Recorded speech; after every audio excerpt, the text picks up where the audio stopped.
Assalamualaikum Ustaz. Assalamualaikum warahmatullahi wabarakatuh. Ada yang mengatakan bahwa Nabi Ummi bukan merupakan Nabi yang tidak bisa baca dan tulis, namun merupakan pengertian dari Nabi yang bukan berasal dari Bani Israel yang tidak diberi kitab. Apakah betul seperti itu Ustaz?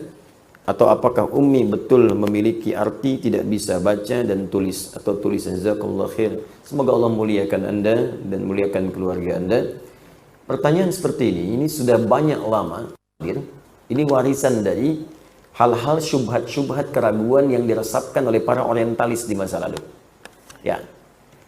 Pertanyaan ini, teman-teman sekalian, tidak pernah hadir bahkan dari musuh-musuh Islam sekalipun yang membenci Nabi SAW di awal masa kenabian. Dan mereka sepakat Muhammad SAW itu ummi. Muhammad gak bisa baca SAW. Muhammad gak bisa tulis. Ya, dan pengertian ummi di kalangan orang Arab pada saat itu, apalagi di konteks tempat Nabi tinggal, sepakat semua orang nggak bisa baca, nggak bisa tulis. Apa hikmahnya? Bukan berarti bodoh. Tidak, ummi itu bukan berarti bodoh. Ya, boleh jadi orang nggak bisa baca dan tulis diberikan kelebihan-kelebihan tertentu untuk hikmah tertentu. Ya, apa hikmah yang paling utama? Nabi Muhammad SAW dijadikan ummi oleh Allah Subhanahu wa taala, tak punya kemampuan membaca, tak punya kemampuan menulis. Di antara hikmah terbesarnya adalah supaya tidak ada tuduhan ketika Al-Qur'an diturunkan adalah bagian dari rekayasa dan hasil kreasi Nabi Muhammad SAW. Karena Nabi itu pandai baca, Nabi pandai tulis, oh pantas Quran itu buatan Muhammad. Itu diantaranya. Makanya ketika wahyu turun pertama kali untuk membuktikan apakah yang dimaksud ummi itu bukan Nabi yang keturunan Bani Israel, ataukah ummi itu tak bisa baca dan tulis. Perhatikan bagaimana ketika ayat pertama diturunkan. Apa ayat pertama itu? Iqra bismi rabbikal ladzi khalaq. Ketika kalimat iqra turun, iqra. Apa jawaban Nabi? Sepakat semua riwayat. Saya ulang ya, sepakat semua riwayat, mutawatir sifatnya. Jawaban Nabi pertama kali, ma ana biqari. Ma ana biqari. Saya betul-betul nggak bisa baca. Perhatikan, dalam bahasa Arab ada ma qara'tu, ada ma ana biqari. Ada hukum di ilmu nahwu, kalau ma nafi bertemu dengan ba, maka hukumnya taukid. Atau laisa, ma laisa bertemu dengan ba setelahnya, hukumnya taukid untuk menguatkan. Paham? Tidak. Contoh. Di surat At-Tin, di ujung ayatnya, alaisallahu bi ahkamil hakimin. Allah bisa mengatakan begini, alaisallahu ahkamal hakimin. Kenapa kemudian masuk ba di situ? Di kaidah ilmu nahwu, kalau ada laisa setelahnya ba, itu hukumnya taukid, menguatkan, benar-benar. Jadi kalau ada yang meragukan, ya dipakaikan setelah laisa ba supaya dia yakin. Untuk meyakinkan orang ragu bahwa ini benar-benar loh. Kata Allah, saya serius, saya ini hakim yang paling adil. Apa engkau masih ragu juga? Sekarang Nabi ketika mengatakan, saya nggak bisa baca, pakai ba untuk menegaskan pada yang ragu. Yang menuduh Nabi, kamu bisa baca ya, kamu bisa nulis ya. Makanya polos kalimat yang mengatakan ketika Jibril turun, menyamar jadi lelaki, mengatakan, Iqra ya Muhammad, baca. Kalimat Iqra, sebelum disempurnakan, Iqra, ya kata malaikat Jibril, itu untuk memberikan kesan kepada kita semua. Nih, lihat nih, Muhammad bisa baca nggak? Bisa tulis nggak? Ummi atau bukan? Ya, maka apa jawab Nabi? Ma ana biqari. Saya betul-betul nggak bisa baca. Maka Nabi pun meyakinkan kepada kita semua, pada orang sekitarannya, saya betul-betul nggak bisa baca. Diulang oleh malaikat. Benar nggak nih? Iqra, sekali lagi. Jawabannya yang kedua sama, ma ana biqari, masih konsisten. Ketiga, iqra, jawaban sama, ma ana biqari, masih konsisten. Kenapa sampai diulang 2 kali, sampai 3 kali? Untuk memastikan betul. Kalau jawaban sedikit berubah, tidak ada konsistensi di situ, berarti ada sesuatu yang harus dicurigai. Iqra, ma ana biqari. Iqra, ya sedikit sih bisanya. Iqra, ya baiklah saya baca. Nah, ada tidak konsisten di situ, inkonsistensi. Tapi ketika semua kalimatnya sama, ma ana biqari, ma ana biqari, ma ana biqari, ini menunjukkan benar-benar Nabi tidak bisa baca. Nabi ummi sifatnya, tidak bisa membaca. Karena itu kemudian turunlah kalimat lengkap sempurna. Iqra bismi rabbikal ladzi Muhammad baca ikuti bacaan ini yang akan saya bacakan, bukan karena engkau nggak bisa baca, bukan karena engkau punya guru yang mengajarkan engkau membaca, bukan karena engkau nggak pernah sekolah, tapi bacakan itu, niatkan semua karena Allah yang menciptakan kamu saja begitu mudah, apalagi membuat kamu bisa mengikuti bacaan. Niatkan karena Allah, minta kepada Allah diberi kekuatan mengikuti bacaan. Membuat kamu saja, mencipta kamu begitu mudah. Ya, mencipta manusia itu kan luar biasa. Ya, kompleks unsur-unsurnya. Itu bagi Allah sangat mudah, apalagi menjadikan kau bisa mengikuti bacaan, kata malaikat. Ya, Iqra bismi rabbikal ladzi khalaq, khalaqal insana min 'alaq. Iqra wa rabbukal akram. Muhammad, baca karena Rabbu. Kenapa baca karena Rabbu? Guru itu mulia, sekolah itu mulia. Mulia dalam bahasa Arab karim, hebat. Al-Ustadz Karim, Ustadzah Karimah. Guru mulia, dosen mulia, Ustadz mulia, Kiai mulia. Allah lebih mulia. Jadi kalau yang mulia saja bisa mengajar, apalagi Allah yang lebih mulia, gampang menanamkan engkau pada dirimu untuk bisa mengikuti bacaan. Niatkan semua karena Allah. Ini ayat mengajarkan pada kita, kalau Anda sedang belajar, anak Anda sedang belajar, dalam mengikuti kesulitan tertentu dalam pelajaran, maka kembalikan kepada Allah, minta. Ya, minta. Makanya sebelum anak-anak belajar tuh ibunya berdoa, bapaknya berdoa. Ya, anaknya berdoa. Ibnu Abbas sebelum belajar dibelai oleh Nabi, diberikan doa. Allahumma faqihhu fid din wa 'allimhu ta'wil. Maka semua pelajaran yang dipelajari Ibnu Abbas jadi ringan untuk dipelajari. Saya berikan satu rahasia. Ini di antara kita saja. Saya tambah satu lagi, dua rahasia. Lihat sini tulisannya. Bismillah. Iqra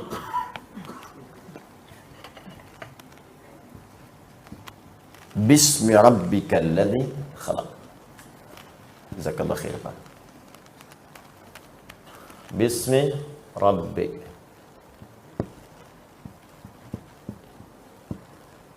kalladzi khalaq. Perhatikan sini. Fokus. Ini ada kalimat bismi. Iqra, bacalah. Bismi rabbikal ladzi khalaq. Niatkan semua itu karena Allah yang telah menciptakanmu. Maka Allah akan mudahkan semuanya. Sekarang perhatikan baik-baik. Saya bandingkan dengan kalimat bismillah. Bismillahirrahmanirrahim.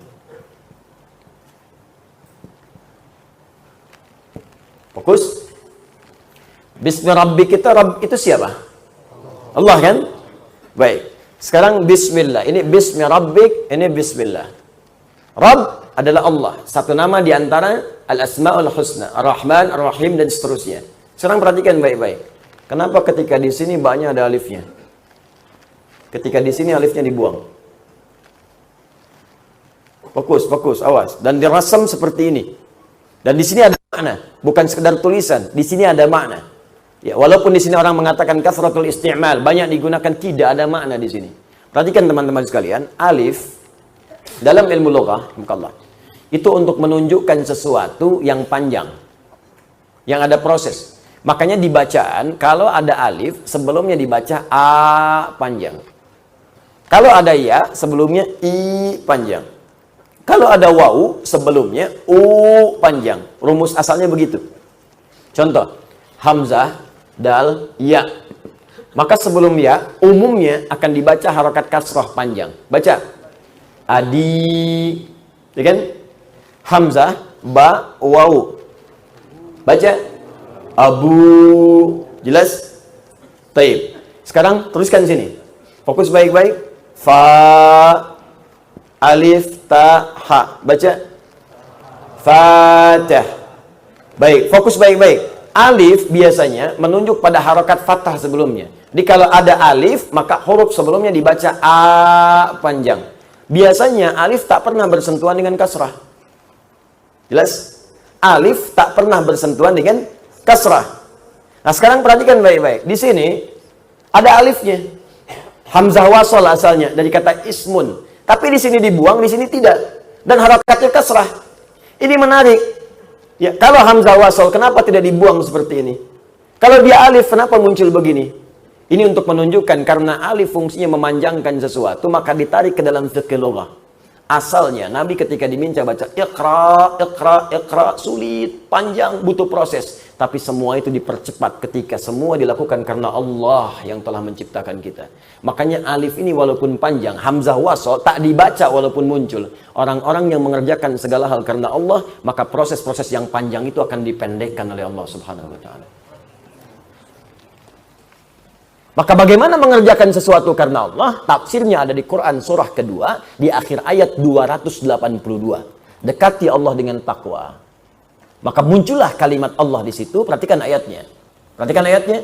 Wattaqullah wa yu'allimukumullah. Tingkatkan takwamu kepada Allah. Maka dengan peningkatan takwa itu Allah akan ajarkan dan tambahan kamu percepatan pengetahuan. Karena itu orang-orang yang meningkatkan takwanya kepada Allah semakin dekat, semakin mudah meraih ilmu. Saya tanya pada Anda, yang punya ilmu siapa? Allah. Karena itu Allah disebut Al-Alim. Yang punya rezeki siapa? Allah. Karena itu Allah disebut Ar-Razzaq. Anda dekat dengan pimpinan, kan Anda mudah mengakses segala hal pada pimpinan Anda. Anda dekat dengan direktur, Anda mendapat kemudahan akses di perusahaan Anda. Anda dekat dengan Allah, apa yang tidak mudah bagi Allah? Anda dekat dengan dosen, diberikan bimbingan dari dosen, begini. Tapi Anda dekat dengan pemilik ilmu, Allah, langsung ditanamkan pada jiwa Anda. Nabi Muhammad orang paling takwa di muka bumi. Yang tahajudnya 1 rakaat sampai bengkak kakinya. Yang kalau sedekah tak tanggung-tanggung harta terbaiknya dikeluarkan. Lantas apa yang terjadi? Terjadilah percepatan pengetahuan. Bahkan ketika beliau kemudian setelah itu menerima wahyu, pengen cepat membacakan dengan lisannya. Sampai turun Quran surah ke-75, ayat 16 sampai 18. Tadinya pengen cepat dibacakan, cepat, berusaha sendiri. Kata Allah, jangan, kamu ini orang paling takwa.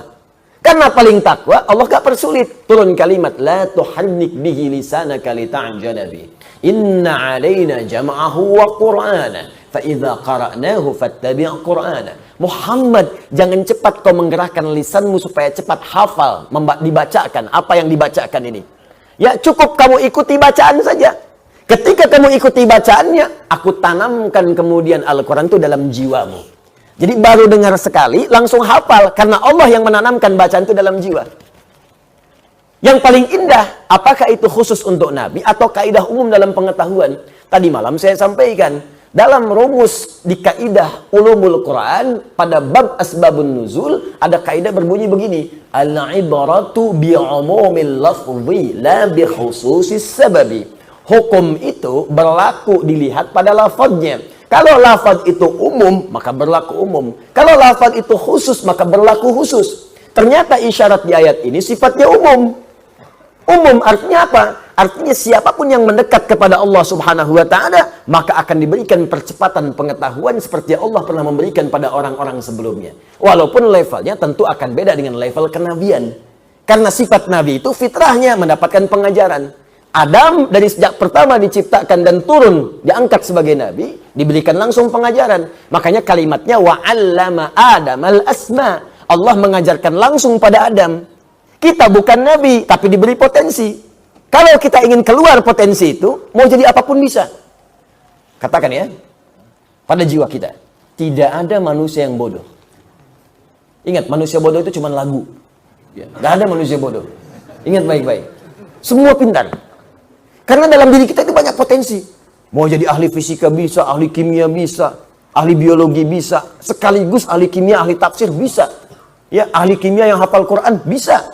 Ahli tafsir yang hafal hadis ada banyak Pak. Tinggal maunya kita apa? Bisa dieksekusi. Caranya bagaimana? Ya belajar. Untuk mendapatkan percepatan dalam belajar itu dekati pemilik ilmu Allah. Nabi sudah kasih jalan. Bagaimana cara mendekati Allah? Salat tingkatkan. Hafalkan Quran. 2 aja.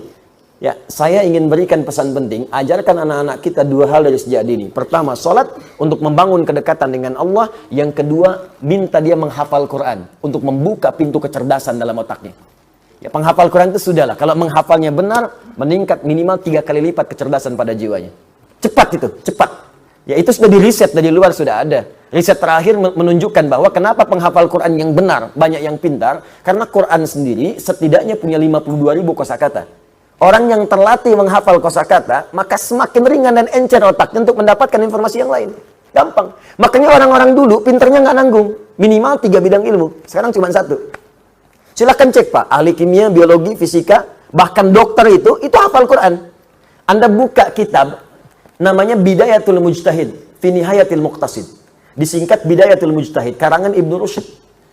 Itu kitab tentang fikih muqarin. Perbandingan pendapat-pendapat fikih.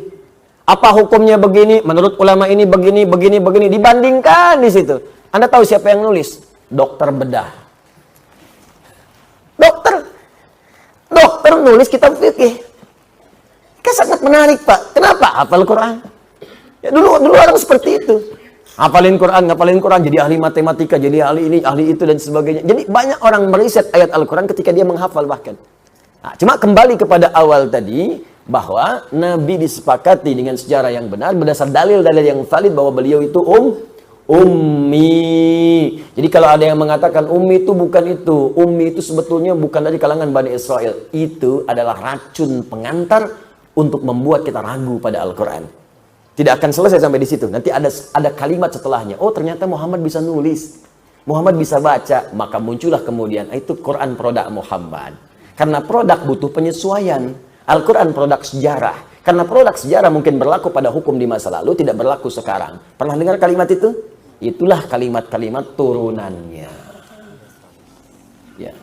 Nanti kalau satu masa ingin belajar, nanti saya ajarkan. Saya belajar khatam setahun itu tentang Orientalism. Ya, setahun dengan tokoh-tokohnya dan sebagainya. Dan saat belajar, kemudian tokohnya masih hidup, itu biasanya kampus langsung mengundang tokohnya supaya langsung dilihatkan. Di pelajaran kita kemarin, pekan lalu, nih orangnya yang bicara nih. Gitu. Dan ternyata biasa-biasa aja, nggak pinter-pinter amat. Ya, pinteran si amat daripada dia. Ya. Benar, nggak pinter-pinter amat. Karena kenapa? Mereka kerjanya kerja kolektif. Kerja kolektif, kumpul bareng-bareng, ngeriset. Oh, ini di Quran ada gini, bagaimana cara membuat orang Islam ragu? Bikin bareng-bareng. Nah, kita kurang kerja kelompok itu masing-masing. Ya, bahkan mengelompok sendiri-sendiri. Pengajian aja kadang-kadang beda-beda. Setelah itu ribut sendiri. Ini nyalahkan ini, itu nyalahkan itu. Ya gimana kita bisa mengatasi persoalan yang kompleks kalau mengatasi diri sendiri aja belum mampu. Anda pengen nikahi putih orang lain, ngatur diri sendiri aja nggak bisa. Ya, Anda sekarang pengen bersatu, sementara diri sendiri merasa selalu benar. Ya bagaimana kemudian kita bisa mewujudkan hal yang kita impikan? Gitu. Jadi biasakan sekarang, coba riset. Nanti bulan depan saya coba akan adakan kebiasaan untuk meriset itu. Ada masalah apa? Selesaikan. Apa nih yang sering disoal oleh orientalis? Ya, misal nih. Oh, saya tidak bisa mengakui hadis Nabi karena baru muncul 200 tahun setelah Nabinya wafat. Misal gitu kan? Misal. Nah, itu pernyataan bodoh yang keluar dari orang yang paling bodoh, ya. Ya, gampang. Menjawabnya gampang. Kalau ada orang berkata begitu, katakan, saya pun tidak mengakui Anda sebagai manusia. Karena Anda baru muncul jutaan tahun setelah Nabi Adam wafat. Siapa Anda? Dia katakan, saya kan punya nasab. Ada bapak saya, ada ibu saya, kakek saya, nenek saya, sampai terhubung ke Nabi Adam. Hadis pun punya nasab, disebut dengan sanad. Makanya ada silsilah. Anda mendapat hadis, baca dari kitabnya Al-Bukhari. Khairukum man ta'alamal Qur'ana wa 'allama. Imam Al-Bukhari nggak ujuk-ujuk langsung ada hadis karena nggak pernah ketemu Nabi. Maka diterima dari Hajjaj bin Minhal. Hajjaj bin Minhal menerima dari Syu'bah. Syu'bah menerima dari Alqamah bin Marthad. Alqamah bin Marthad menerima dari Sa'ad bin Ubaidah. Sa'ad bin Ubaidah menerima dari Utsman bin Affan dan Ali bin Abi Thalib. Keduanya menerima dari Rasulullah SAW. Semasa itu namanya sanad, Joni. Betul. Paham? Nah, itu udah banyak muncul sebelumnya. Nah, itu dijawab oleh kita sampai tuntas, sampai nanti nggak ada isu lagi itu di kemudian hari. Nah, sekarang kalau Anda baca yang sekarang-sekarang, itu pertanyaan klasik yang sudah selesai. Cuman orang sekarang nggak belajar jawaban-jawaban orang masa lalu. Sehingga kadang-kadang cepat kaget, gampang kagum. Kagum. Ini ikut-ikutan nggak sholat. Ikut-ikutan nggak puasa. Adhannya salah di masjid kosong, tempat ibadah lain adhan. Jadi ada sesuatu yang keliru di sini karena nggak pernah dijawab persoalan itu. Baca dulu, luaskan bacaan, luaskan. Nah, itu diantara satu persoalan. Nanti banyak Pak, banyak sekali. Ada yang nyoal Quran, nyoal hadis, nyoal Nabi paling banyak. Ada yang nyoal istrinya Nabi, nyoal Sayyidah Aisyah, dituduh begini, tuduh begitu, itu udah banyak dari dulu. Jadi yang sekarang telat gitu. Ya. Allah Taala alam. Bismillah.